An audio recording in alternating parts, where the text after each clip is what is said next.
We have an update from yesterday, the airship.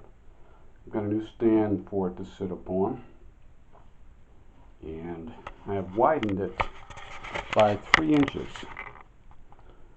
Now that you can see, this is how wide it used to be,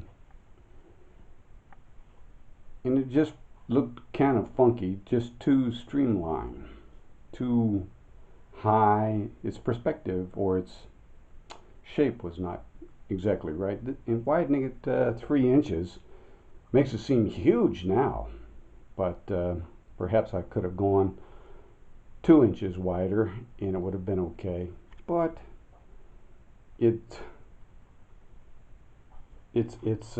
proportions seem to be a lot better at this point.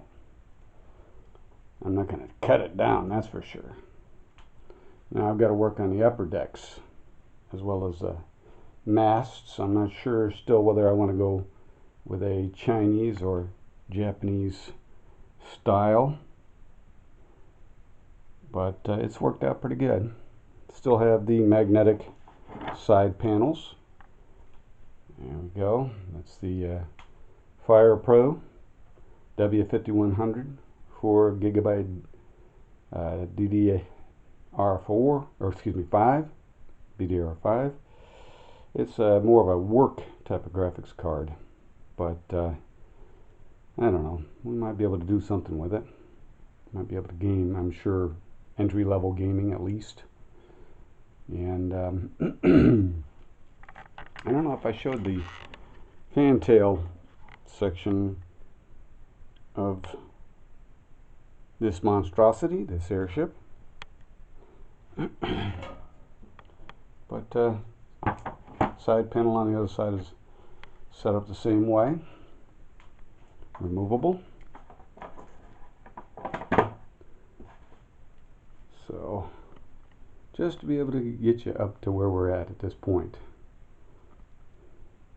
And this is going to be like a PC casescape. That's what I like to call them, rather than dioramas.